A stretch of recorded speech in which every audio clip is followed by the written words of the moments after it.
이사야 58장 5절에서 7절 말씀입니다. 이것이 어찌 내가 기뻐하는 금식이 되겠으며 이것이 어찌 사람이 자기의 마음을 괴롭게 하는 날이 되겠느냐. 그의 머리를 갈대같이 숙이고 굵은 배와 재를 펴는 것을 어찌 금식이라 하겠으며 여호와께 연락될 날이라 하겠느냐. 내가 기뻐하는 금식은 흉악의 결박을 풀어주며 멍에의 줄을 끌어주며 압제당하는 자를 자유하게 하며 모든 멍에를 꺾는 것이 아니겠느냐. 또 줄인 자에게 내 양식을 나누어 주며 유리하는 빈민을 집에 들이며 헐벗은 자를 보면 입히며 또 내 골육을 피하여 스스로 숨지 아니하는 것이 아니겠느냐. 아멘. 5절에 이렇게 시작합니다. 이것이 어찌 내가 기뻐하는 금식이 되겠느냐. 본래 말 들으면 이것이 어찌 내가 선택하는 그런 금식이 되겠느냐. 하나님 기뻐하는 건 하나님이 선택하는 것. 하나님이 이렇게 손을 집을 만한 것. 그러니까 여기서 우리가 딱 알 수 있는 게 뭐냐면 금식이요. 하나님께 기쁨이 되어야 된다는 얘기입니다. 야, 네가 금식하면서 기도를 하는구나 라고 하나님이 기쁘게 받는 일이 된다. 그 자체 거룩해야 되고 하나님의 마음에 부합한 것을 행하는 일과 동반되는 금식이어야 된다는 얘기입니다. 금식 자체가 자기를 낮추고 생명으로 생명을 바꾼다는 그런 의미가 있잖아요. 그 정도로 하나님 앞에 간구한다는 뜻으로서 하나님이 기뻐할 일이에요. 그리고 또 금식할 때 소원하는 바가 있어요. 보니까는 살려달라는 거죠. 그죠? 죄를 회개하며 살려달라. 악인에 있어 살려달라. 그래 하나님이 구원자 하나님이시니까 기뻐하는 일이잖아요. 금식은 그래야 된다는 거예요. 그래서 보니까 이것이 어찌 사람이 자기의 마음을 괴롭게 하는 날이 되겠느냐. 우리의 심령을 괴롭게 하는 날이어야 된다는 거예요. 하나님이 우리가 괴로우면 좋아하시나? 어떤 의미에서 그러죠? 아까 말씀드린 거예요. 우리가 죄를 떠나겠습니다. 우리가 이렇게 악하게 행하였습니다. 하나님 잘못했습니다. 라는 그런 괴로운 심정으로 하나님 앞에 금식할 때 하나님이 그 금식을 딱 손으로 집는다는 얘기입니다. 선택한다. 기쁘다. 그래. 잘했다. 이렇게 하신다는 거예요. 근데 그렇지 아니하는 금식들이 있어요. 머리를 갈대같이 숙이고 길게 푸는 거예요. 이렇게. 옛날에 조선시대에 보면 말입니다. 우리 사극 같은 데 보면 이제 뭡니까 이걸 뭐라 그러지? 상투. 이 안에 머리가 이만큼 길게 되어 있잖아요. 이걸 풀어요. 죄인들. 그리고 막 마음이 막 괴로울 때 막 풀어가지고 이렇게 여자처럼. 그 이야기입니다. 그 이야기. 예. 갈대나무들 같이 이렇게 쭉 늘어져 있잖아요. 머리를 길게 늘어뜨리고 굵은 배를 입고 재를 펴는 거. 이거는 뭐 우리가 많이 보던 거죠. 이스라엘 사람들이 괴로울 때 하는 거잖아요. 모양은 딱 보니까 굉장히 괴롭게 하는 거예요. 크게 슬퍼하는 거고 막 회개를 크게 하는 것 같아요. 모양은 딱 그렇게 하는 거예요. 여기까지는 진짜 금식같이 보이는 거예요. 와. 에스더하고 그 페르시아에서 종살하는 유대인들이 하만이 죽이려고 하니까 금식했지 않습니까? 딱 보면 그렇게 보여요. 다윗이 어떻게 했어요? 베개를 적셔가면서 금식했잖아요. 왜? 저 바세바 난 아들이 죽는다는 거예요. 그래서 하나님 앞에 금식했죠. 진짜로 그렇게 울면서 막 간구해야 되는데 모양만 막 늘어뜨리고 흰 옷 입고 죄 펴가지고 앉아가지고 준비됐어? 지금부터 시작. 이러고 있다는 거예요. 이런 금식 하나님 받겠습니까? 내가 기뻐하는 금식, 내가 선택한 금식은 뭐냐? 하고 이제 6절부터 7절에 나와 있는데 하나님 항상 이런 금식 좋아하세요. 근데 또 여기서 이것만은 아니에요. 예? 하나님이 금식할 때 원하는 다른 것들도 있어요. 그런데 지금 유대인들이 이런 측면에서 금식 아닌 금식을 많이 했던 거예요. 보세요. 우리가 이미 앞에 뭐라 그랬어요? 어떻게 있었냐면 앞에 보면 금식하는 날 너희가 3절에 오락을 행하고 온갖 일을 시킨다 그랬잖아요. 그러면 어떻게 해야 돼요? 요거 버려야겠죠. 또 4절에 금식하면서 막 말다툼하고 주먹질한다 그랬죠. 요거 버려야 되겠죠. 그러니까 고의 이야기예요. 여기 집중돼 있어요. 요거를 버리면서 하는 금식이 아니겠냐? 하나님 기뻐하는 금식은 그겁니다. 다른 거를 뭐 소용없다는 게 아닙니다. 그 중에 몇 가지를 이제 유대인에게 특별히 해당되는 걸 몇 가지 말씀해놨고, 오늘 우리도 잘 봐야 될 금식과 동반돼야 되는 의로운 행위인데, 보니까 흉악의 결박을 풀어주며 멍에의 줄을 끌어주며 압제당하는 자를 자유하게 하며 모든 멍에를 끊는 것이 아니겠느냐. 비슷한 표현들이죠. 요약하면 뭡니까? 너희가 가둬놓고 일시키고 부려먹는, 정당하게 하는 게 아니고 그 사람의 요즘 표현하면 인권도 없고, 그렇죠? 존중하는 것도 없고 아주 학대하면서 남을 부려먹는 그런 악한 짓을 벌여야 되지 않겠냐? 이런 말입니다. 흉악의 결박이 뭡니까? 악하게 묶은 거예요. 모함하고 거짓말로 고발해가지고 감옥이나 유치장에 넣어버리는 일들. 이 사람들 자유롭게 해줘야죠. 종살이 기한이 끝났는데 안 놔주고 붙잡고 있는 사람들. 그죠? 안식일에 안식년에 희년에 쉬게 해줘야 되고 돌아가게 해야 되는데 안 그러겠고, 싹쓸 줘야 되는데 싹쓸 주지 않냐고. 이 권리들을 돌이켜주고 더하여 빚이 있다면, 빚이 있어서 괴로워한다면 내가 그걸 대신 갚아줄 여력이 있다면 할 수 있는 정도까지, 여기까지 가야 된다는 겁니다. 형제의 삶과 권리를 회복시켜주는 그런 작전을 하면서 하나님, 우리가 왜 이렇게 괴롭게 살게 됐습니까? 바로 내 죄입니다. 하나님 앞에 회개하면서 죄로 말미암은 고통을 경감시키거나 죄로 말미암아 삐뚤어진 사회의 구조나 행태들을 바로잡는 그런 일을 같이 해야 된다는 겁니다. 그런 일이 한다고 구원이 있다는 말입니다. 요즘에 이상한 사람은 뭐 사회구원, 사회복음 그런데 그런 이상한 생각하면 안 돼요. 하나님께 용서를 받았기 때문에 남에 대해서도 우리가 베풀 줄 알아야 된다는 얘기입니다. 그리고 죄를 회개하면서 죄의 현상과 결과를 그대로 냅두는 것, 죄가 계속 나올 수 있도록 죄의 나무를 그대로 크라고 냅두는 것은 잘못인 것이죠.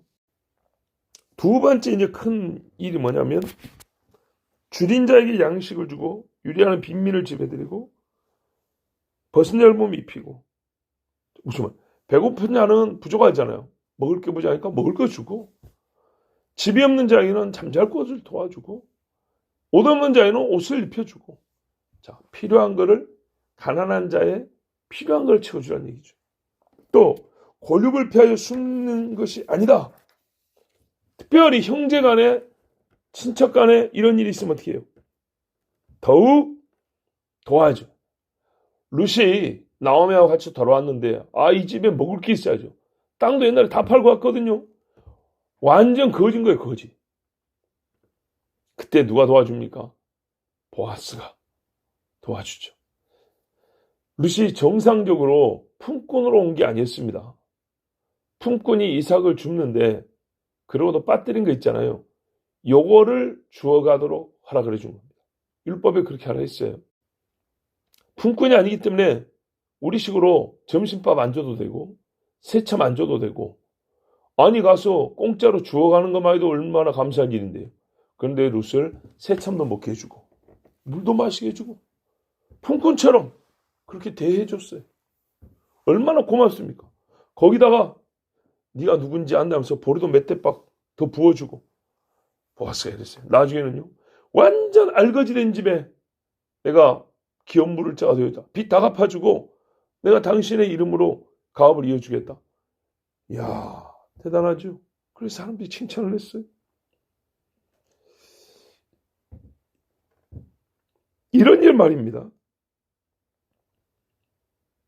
육체의 필요를 채워주는 것. 소위 사회적인 의로움이나 인권의 회복만이 아니라 육체의 필요를 채워주는 것. 이것을 함께 하면서 금식을 해야 하나님이 받아준대요. 왜? 여기서 특별히 유대인이 지금 죄를 맞았기 때문에 이것만 언급한 거지 이것이 다는 아닙니다. 하여튼 이런 잘못된 것을 고치면서 회개해야 된다는 거예요. 말씀은 다 이해하기 어려운 게 없어요. 그죠? 근데 왜 어렵냐? 우리가 행하기 싫어하는 거죠. 왜요? 여덟하면 이득이 좀 떨어지게 돼 있고 가지고 있는 걸 나눠야 되니까 하기를 싫어하는 건데요. 그러니까 마음만 바꿔먹으면 돼요. 나는 이런 일이 좋더라.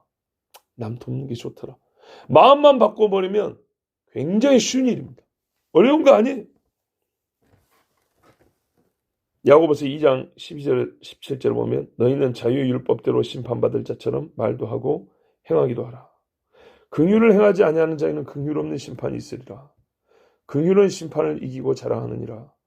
내 형제들아 만일 사람이 믿음이 노라고 행함이 없으면 무슨 이익이 있으리요. 그 믿음이 능히 자기를 구원하겠느냐. 만일 형제나 자매가 헐벗고 일용할 양식이 없는데 너희 중에 누구든지 그에게 이르되 평안히 가라 더웁게 하라 배부르게 하라 하며 그 몸에 쓸 것을 주지 않으면 무슨 이익이 있으리요. 이와 같이 행함이 없는 믿음은 그 자체가 죽은 것이라. 아멘. 행함이 있어야 믿음이라는 겁니다. 그죠? 근데 이 행함이 보니까요. 우리는 좀 거창한 거 나올 줄 알았어요. 그랬더니 뭐냐면 네 형제가 배고프면 밥 한 그릇 사줘라. 옷이 없으면 한 벌 옷 줘라. 이거부터 믿음의 증거라는 거예요. 와. 그러니까 우리가 내가 구원받은 믿음이 있다는 걸 내 스스로 확인하기 위해서라도 도와줄 만 하잖아요. 그죠? 야고보서 4장 8절 9절 하나님을 가까이 하라. 그리하면 너희를 가까이 하시리라. 죄인들아 손을 깨끗이 하라. 두 마음을 품은 자들아 마음을 성결하게 하라. 슬퍼하며 애통하며 울 자다. 너희 웃음을 애통으로 너희 즐거움을 근심으로 바꿀 자다. 보세요. 이게 진짜 회개라는 겁니다. 근심이라는 겁니다. 이럴 때 손을 깨끗이 하면서 마음을 정결하게 하면서 막 다른 사람 미워서 억지로 감옥에 집어넣고 막 고소하고 막 비방하고 이런 짓 하지 말고 이러므로 사람이 선을 행할 줄 알고도 행치 아니하면 죄니라. 참 재밌어요. 요 바로 앞에는 거지 안 도와주고 가난한 형제 안 도와주면 안 돼. 죄야. 이러므로 사람이 선을 행치 아니하고도 행하지 아니하면 죄니라. 이래야 더 어울릴 것 같은데. 그러니까 실제 구제가 앞에 나오면 더 어울릴 것 같은데 그러지 않냐고 뭐라 그래요? 마음이 깨끗하고 죄를 버리라. 그러면서 선을 행할 줄 알면서도 안 하면 죄니라. 이렇게 말씀했어요. 그러니까 믿음하면은 거창은 나올 줄 알았더니 형제부터 도와줘라. 네. 회개하고 선을 행해야 돼. 안 하면 죄야. 할 때 그 뭔가 선인가요? 할 때 구제 이야기하려는가? 그랬더니 그러지 않냐고 또 의외로 뭐라 했어요? 네 손을 깨끗하고 마음을 정결하게 해라. 그랬어요. 두 가지 함께 있어야 됩니다. 또 학대하지 마라 그랬죠. 에베소 6장 9절에 뭐라 했어요? 믿는 사람들은 상전들아 너희도 저희에게 이와 같이 하고 공갈을 그쳐. 옛날 위협을 그쳐. 예. 이는 저희와 너희의 상전이 하늘에 계시고 그에게는 외모로 사람을 취한 일이 없는 줄 너희가 알미라. 하늘에 하나님 계시니까 내가 부리는 사람들도 함부로 하면 안 되겠구나. 히브리서 13장 3절에 자기도 함께 갇힌 것 같이 갇힌 자를 생각하고 자기도 몸을 가졌은지 학대받는 자를 생각하라 그랬어요. 우리 가끔 선교사들 중에 그 나라에서 잡혀가지고 감옥에서 고생하는 사람도 있어요. 이 사람들 생각하고 기도하고 풀려나기 위해서 탄원도 하고 필요하다면 보석금도 서로 모아가지고 보내고 이런 일을 하는 그런 좋은 선교단들도 있단 말입니다. 디모데전서 5장 8절에 누구든지 자기 친족 특히 자기 가족을 돌보지 아니하면 믿음을 배반한 자요 불신자보다 더 악한 자니라. 내 부모 형제가 지금 죽어가고 배가 고픈데 자기 혼자 그냥 금팔찌 차고 다닌다. 하나님 뭐라 했어요? 너는 믿음이 없다 정도 아니고 너는 믿음을 배반한 놈이다. 그랬어요. 무섭죠. 자, 오늘 이사야 말씀을 제가 지금 다 신약 성경으로 풀었습니다. 그죠? 인용하는 구절이 다 신약이에요. 하나님의 말씀 똑같습니다. 하나님이 똑같으니까. 하나님의 뜻이 변하지 않습니다. 그런데 이런 말씀도 있죠. 율법 시대에는 행하려고 해도 좀 어려웠을지 모르지만 우리가 성령의 감동을 받은 지금은 율법의 말씀은 오히려 더 기본으로 행할 수 있는. 왜? 예수 그리스도의 십자가에 죽으신 걸 본 사람들이니까 우리는 기본으로 행할 수 있다 그랬어요. 금식을 왜 하는가 묻는다면 하나님의 말씀에 여기 답이 있어요. 이것이 어찌 사람이 자기의 마음을 괴롭게 하는 날이 되겠느냐. 죄를 펴고 굵은 베옷을 입고 앉는다는 것을 보더도 역시 금식은 자기를 괴롭게 함으로 하나님을 기쁘게 하는 행위라는 것. 생각적으로 알 수 있습니다. 그럼 하나님이 가학증이 있는 분이 아닌데 무슨 뭐 변태적인 그런 성향이 있는 분이 아니잖아요. 왜 우리가 괴로운데 하나님이 기뻐하냐? 당연히 그 내용을 우리가 성경 전체로 추리해보면 뭡니까? 죄를 회개하고 죄를 끊어버리는 그런 시간이기 때문에 우리 사람이 자기를 괴롭게 하지만은 하나님이 금식을 기뻐하는구나 라고 할 수 있죠. 죄의 사함을 받고 사망에서 벗어나고자 육의 생명을 지탱하는 먹을 것을 끊는다. 그러니까 하나님이 어떻게 해요? 기뻐하는 거예요. 또 나뿐만 아니라 다른 사람의 생명을 위하여서도 행하는 것이 있으면서 구할 때 네가 진짜로 네 생명을 구하고 싶어서 그런 거구나 라는 것을 알 수 있죠. 보십시오. 1만 달란트 100데나리오. 내가 하나님 앞에 영혼의 생명을 얻고 그죠? 하나님 앞에 금식을 해요. 영혼의 생명을 얻으려고. 또 오해하면 안 돼. 금식이야 구원받냐. 꼭 그런 말은 아니고 정말 내가 죄 속에 빠져 살았다면 금식을 하면 그렇게 회개를 하면서 하나님 정말 나는 살고 싶습니다. 이런단 말이에요. 그렇다면 내가 죄로 말미암아 타인을 괴롭게 한 그 정도 타인의 생명을 힘들게 하고 위험에 빠뜨렸던 그것은 당연히 버려야 되지 않겠습니까? 그때 그 사람의 금식은 진실하다 할 것입니다. 예수님도 그랬잖아요. 우리 기도를 가르칠 때 주여 우리가 하나님이여 우리가 형제 죄를 용서한 것 같이 우리의 죄를 용서해 주옵시고 용서하며 용서를 구해야 되고 죄를 버리면서 죄의 사함을 요청해야 됩니다. 우리가 57장에 뭐라고 시작했던가요? 56장에 1절 여호와께서 이와 같이 말씀하시기를 너희는 정의를 지키며 의를 행하라. 이는 나의 구원이 가까이 왔고 나의 공의가 나타날 것임이라 하셨도다. 그랬잖아요. 56장에. 구원이 가까웠으니까 더 죄 짓지 말고 죄를 버리면서 주여 하고 나와야 되지 않겠습니까? 죄 가운데 있는 형제는 끌어내주고 본인도 죄 중에서 끄집어냄을 구해야 합니다. 금식이 진실한 마음에서 시작되었다면 오늘 말씀과 같은 행위가 동반되면서 주여 나를 구원하여 주시고 나를 살려 주시옵소서 이렇게 구하는 것이 옳으며 이것이 하나님이 기뻐하는 금식 선택하여 손에 잡아 끄는 금식이 되는 것입니다. 기도하겠습니다. 아버지 하나님 감사합니다. 이토록 귀한 금식이기 때문에 더러운 귀신을 쫓고 병을 고치는 능력도 있어 나온다 하였습니다. 주여 하만의 그 이빨에서 유대인을 구원하실 때 쓰셨던 금식이고 니느웨 백성이 40일 후에 망하고 죽는 것인데도 살 수 있었던 금식이고 다윗이 회개할 때 하나님 앞에 울면서 행했던 금식입니다. 바울이 하나님 앞에 약속한 바가 있어서 금식하였습니다. 주여 우리도 하나님 앞에 생명을 얻기 위하여 죄를 버리기 위하여 용서받기 위하여 또한 형제를 살리고 돕기 위하여 금식하게 하시옵고 이 금식이 하나님의 기쁨이 되어 내가 선택한 금식이라 내가 연락한 금식이라 하게 하옵소서.